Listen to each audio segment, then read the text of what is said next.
Honorable Aminata Diallo, ancienne députée de la 12e législature, conseillère spéciale en genre et enfance à la ville de Dakar, dans le cabinet de Madame Soham El-Wardini. Oui, on n'oublie jamais, même si c'était à l'âge de 5 ans, aujourd'hui j'ai la quarantaine, donc j'ai rien oublié de ce qui s'était passé le jour de l'excision, la préparation et tout. Ensuite, l'hémorragie que j'ai eue pendant l'excision. Je me rappelle, on avait expliqué que c'était traditionnel, c'était des coutumes. Je me rappelle aussi, en ce temps-là, pour les plaies de l'excision, les exciseuses mettaient comme pansement la feuille de tomate. Parce que dans toutes les toilettes, c'était pas comme ici maintenant, c'était en sable et tout, il y avait des feuilles. Il y a toujours des arbres qui poussent dans les toilettes, nous avant. Voilà, et c'est des tomates, des feuilles de tomates qu'on met du mentholatum, parce que ça gratte. La personne a des démangeaisons. Alors quand le mentholatum s'y pose, il y a moins de soucis. Donc nous, c'était comme ça. L'excision maintenant se fait au berceau. Moi, ma petite sœur qui est née en 1992, elle a été excisée quand elle avait 3 mois. Et elle est née en 1992, donc ça existe depuis les années 90, mais on n'oublie jamais cela, et c'est pourquoi j'en ai toujours fait mon combat, même si les parents à Kolda pensaient que voilà, j'avais une grande gueule, excusez-moi du terme, voilà, mais je me disais, je peux aujourd'hui, avec tout ce que j'ai vécu, j'ai 3 filles qui sont nées par césarienne, parce que je ne peux pas accoucher normalement, parce que parfois quand on vous excise, on bouche le col, le vagin. Donc quand vous devez vous marier, si vous ne savez pas que vous devez aller chez le gynécologue pour qu'on enlève le fait qu'on ait bouché le vagin, si vous essayez, vous pouvez avoir des... Donc il y a des gens qui forcent, des hommes qui forcent. Donc les femmes, voilà, se retrouvent avec des conséquences vraiment néfastes. Alors il y a toujours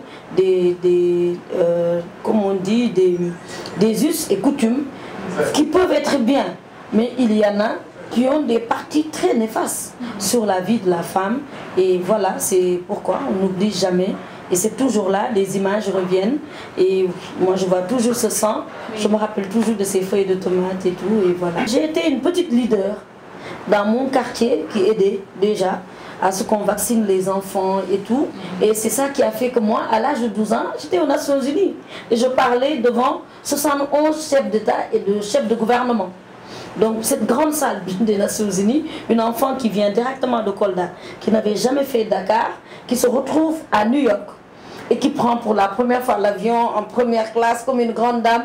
Donc c'est comme ça que je suis partie et je me suis dit, en dehors de la vaccination, sur l'excision aussi, je peux aider. Et c'est comme ça que j'ai continué à parler. C'était pas facile au début, mais bon, moi quand je crois en une chose, depuis ma naissance, c'est comme ça.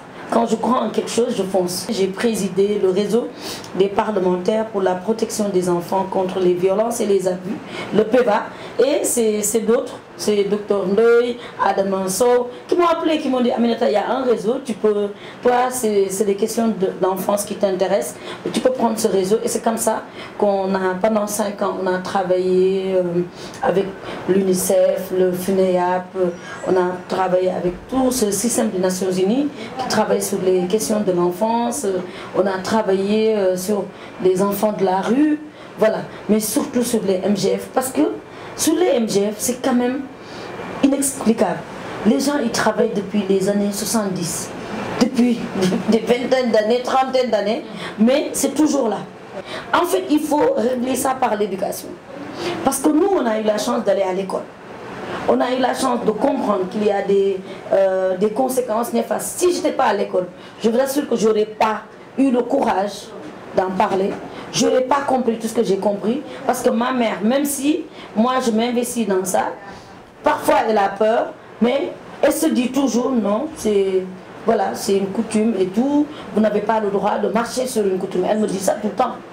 Mais parce que l'éducation c'est important, parce qu'il ne faut pas seulement qu'on se concentre sur l'excision, il faut qu'on mette l'éducation à côté, que les filles aillent de plus en plus à l'école, qu'elles y restent. Moi il m'est arrivé que des femmes, à chaque fois que je sors à la télé et que je parle de MGF, des parentes qui sont soit au Fouta ou dans les régions où c'est pratiqué, m'appellent pour me dire, moi, je veux bien témoigner. Parce que tu nous donnes le courage d'en parler. Parce qu'on a vécu pire. Il y en a qui vous disent, on a vécu au bout. Il y en a qui vous disent, moi j'ai vécu la même chose que toi, je veux. Donc, en parlant et en parcourant le pays, parler avec les communautés, les imams et tout. Parce que quand même, l'excision, il n'existe dans aucun texte, dans aucun verset du Coran. Donc, il y a la loi. Mais la loi, il faut l'améliorer. La loi de 99-05, il faut l'améliorer. Il faut la traduire dans les langues.